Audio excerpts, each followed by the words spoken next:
elkarrizketan Gari eta Angel Valdez. Komentatuko ditugu. Hori nik uste dut zure ibilbideari begiratuta nik jasotzen dudan lehen inpresioa, ez? Olako prozesu batean hasi zara, zu gaztetan, oso gazte zinanean hasi zinen musikan, segurazki haurtzarotik ari zara musika entzuten, edo musikari heltzen, nolabait ere irtenbideak bilatzeko, danok egiten dugun bezala.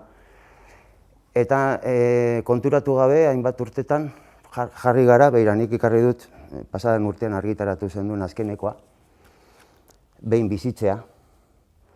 Behin bizitzea da Inigo Astizek idatzitako olerkia jartzen dio izenburua diskoari, eta hor aipatzen duzu, behin bizitzea ez da aski, eta bigarrenez jaiotzen ezin ikasi.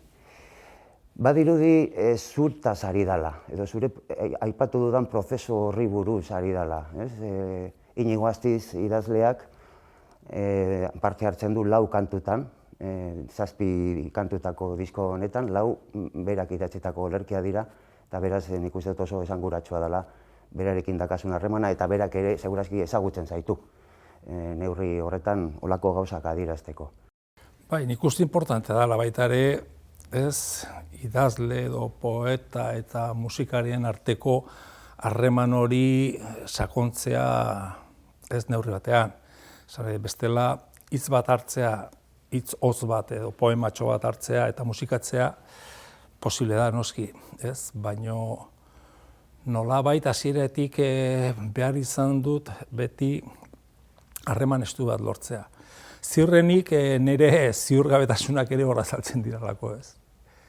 Baina behar den nolabaiteko babesa, ez? Hitz horiek gero neureak egiteko prozesu horretan, ez? Nolabaiteko bide bat ja egina izana. Eta horretan importante izan da kasu honetan, ez? Diozun bezala, behin bizitza azkeneko diska honetan,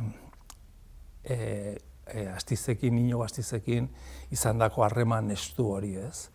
Lehen, harreman estu hori baitare adibidez Jon Benitorekin, Jon Maiarekin, ez? Eta nola ez, Atxagarekin gehien bat, oain ospatzen ari gara aurten lehenengo diskoaren 30 urte hurrena, eta hor Atxagaren papera oso importante izan zen.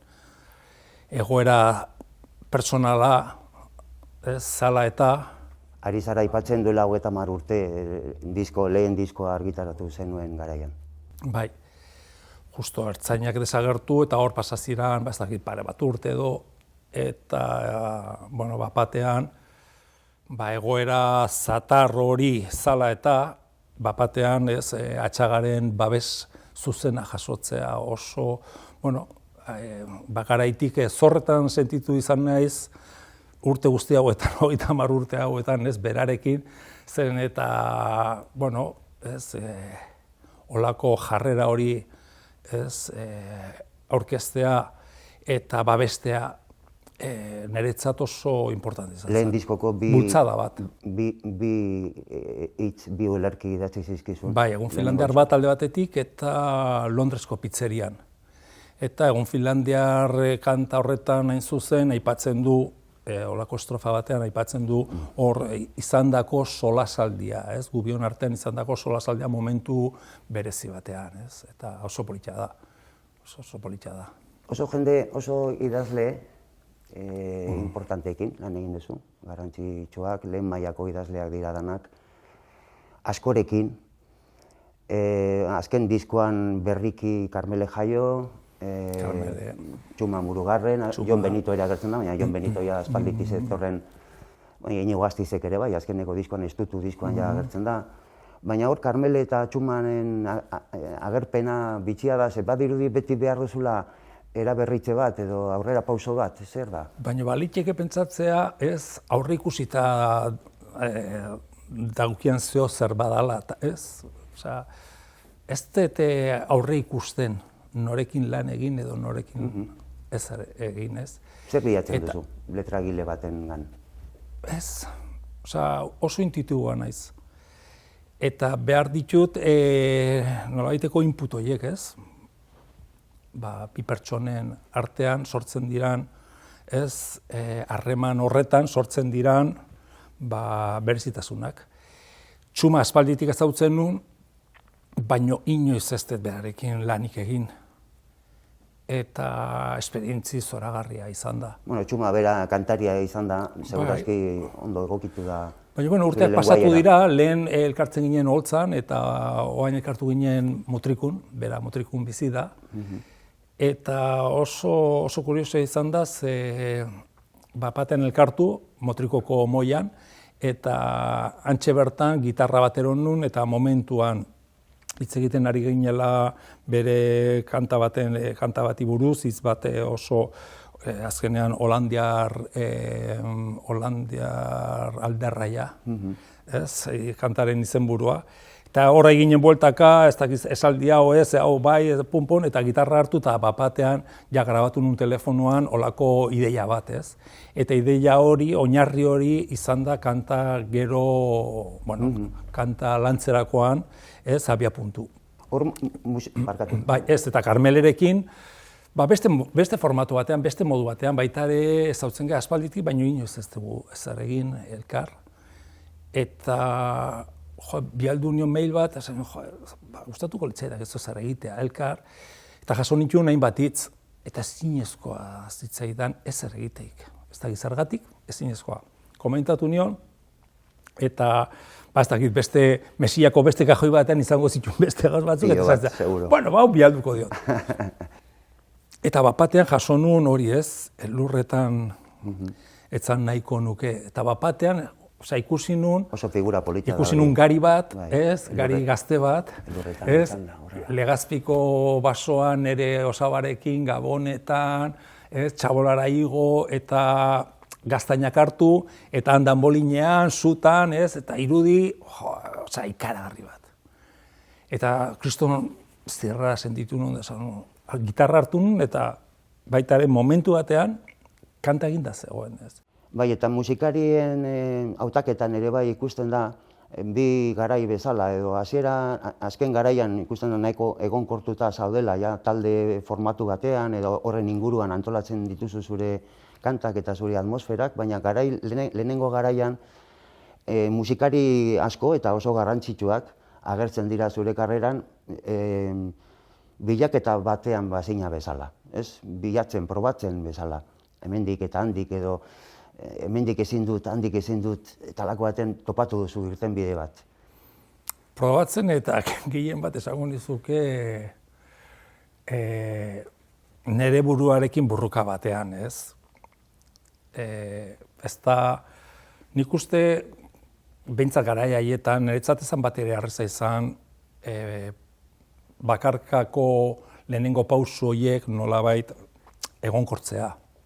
Oso konplexua izan zen, zeren eta derrigorrezkoa da olako proiektu batean, bakarkako proiektu batean, artista bat, bakarka hasten danean, ez, musikari bat, derrigorrezkoa da nolabaiteko personalitate hori edo jarrera bat, ez, egonkortuta izatea. Eta ezan ere kasua. Ez, momentu oso gogorrak izan ziren, arlo pertsonalean, eta horrek ere, astindu edarra eman zion proiektuari. Astindu negatiboa esango nuke, zentzu horretan, ez? Kriston musikaria ziren, kriston aukera izan genuen maigainean gauze pila bat egiteko, gauze edarrak egiteko, baina bizitza holan da, ez da ezer gertatzen. Esan dut, oain be, ja, 30 urte pasa ondoren, ez? Esan dezaket, bueno, ez nituen behar nituen pausoak eman, ez? Baina, beira, gauzaiek erondute bidea beste alde batzuetara, eta gaur egun hemen naiz, eta bihar ez dakit nun egon naizen, baina importantea dira baita ere hausnartzea, nondik natorren zergatiak eta gaur egun naizenarekin alderatzeko, eta ikusteko baita ere gaur egun, bai taldea egonkortuta dudala, aspalditik, nire nolabaiteko ekipoa oso egonkortuta dago, eta gehien bat, aipatuko nizuke gauz berezi bat oso bitxia da eta oso importantea da. Ja, kapaza naiz zuzenekoetan disfrutatzeko. Kapaza naiz oain disko hau estudiora etortzerakoan, hemen elkarren etortzerakoan, pasa ditut egun batzuk disfrutatzen, umetxo bat bezala disfrutatzen. Eta hori ikasketa bat da. Eta ikasketa hori ez nuen eginda. Asignatura hori beti uste nuen irailerako, ez, garai haietan. Eta hori zan arazoa. Eta iraian suspenditu. Berria. Niri bitxia iruditzen zaiz, hemen leheno aipatu dugu behin bizitzea, baina zu aurreko bizitza bat baino gehiago badakazu. Esan nahi dut, oraingo zure egoera ibilbide baten jarraiera da, segida da, nonbaitetik zatoz, orain zarena izan ahal izateko. Aurreko bizitzan, nolabait esateko ertzainak taldearekin da zenbiltzanean, ni gogoratzen dut zure irudia zala impactantea, zan oso garaile, irabazle, winner deitzen den irudi bat potentea, ez?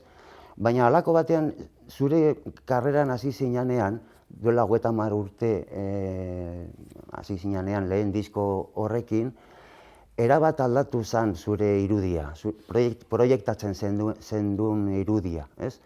Orduan, poliki-poliki basi joan, ez dut esango galtzaile, baina bai humanizatu egiten dala halako batean.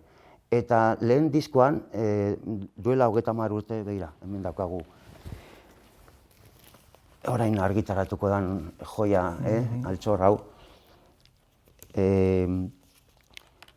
Hor, humanizatu egiten dut egiten dela zure mensajea, diskoa ez oraingoan, bere argitalpen honetan aldatu dituzu gauza asko, gero kontatuko dizkiguzu, baina gogoratzen dut, diskoa zabaltzen zuen lehen kantua zala amets. Bazan ideia bat, bazan oihu bat, amets kantua osorik... Desesperaziotik datorren oihua. Hori da, esan nahi nizuna. Kantua zurea da, letra eta musika. Ez dituzu kantu asko osorik, baina hau bai bereziki, oso kantu zuzena da, eta gainera zure agotxarekin hasten da. Amets, zatoz jadanik gana, ez? Oihu batean. Hori impactantea zen. Diskoa bera, zen bikaina, diskoa zen, nola baita esateko, urgentea zen, vitala zen, excitantea, hitz batean esan da. Oso erakargarria, 85. urtea gaude, ez? Musikaren mundua aldatzen ari zen ikaragarri, vinilua bera ere desagertuta zegoen urte batzuen lehenagotik, ez genekien nora antzak gindua zen, bazegoen hor mehatxu digital bat gure buruen gainean, jadanik erori dana eta ezarri dana, erabat. Baina oso disko horretan badago determinazio bat irakurri nuen nik, aldaketa determinazio bat, aldatu behar dut, aldatu nahi dut. Zuk esan duzun bezala desesperazio batetik abiatuta behar bada. Eske, aipatu duzu ertzainak. Ertzainaken bizi izan nun exito, neurrigabeko exito bat. Eta exitoak dakarren gauz importantena eta xelebrena mina da, nahita nahi ez. Exito guztiak nik uste itxatxitza dutela mina. Karo, min hori gainditu beharra dago. Eta minarekin lotuta bildurra. Esposizioa ikaragarria izan zen, urte horietan. Baina aurre egin zenion beldurrari. Bai, baina kriston fakturak ordaintzen.